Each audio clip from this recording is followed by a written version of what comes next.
Alright, so first things first, as you can see, the T26 got a paint job.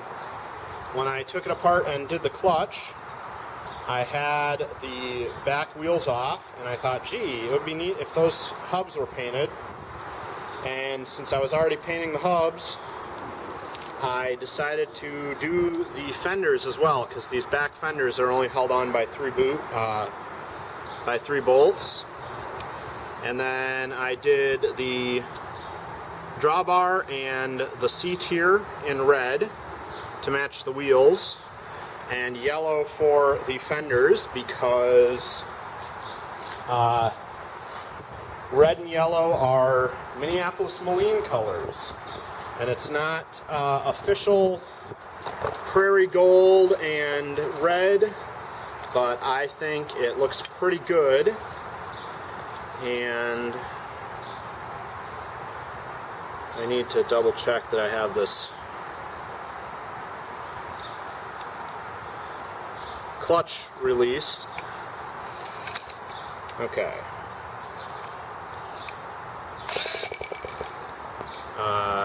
We're gonna...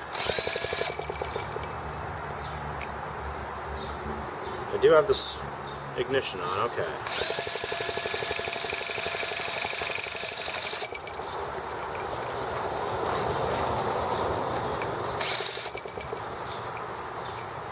I have my throttle set pretty high too, so...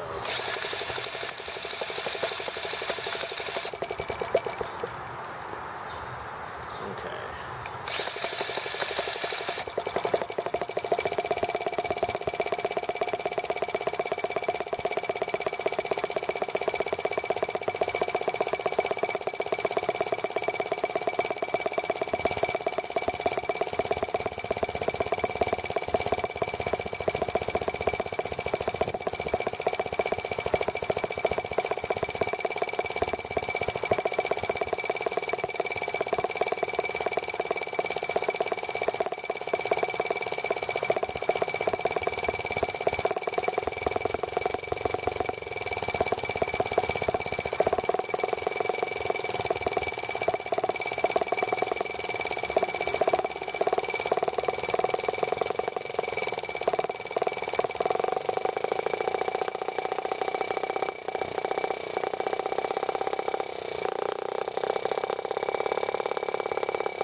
Alright, I think we'll drive that around with a shiny new paint for a bit.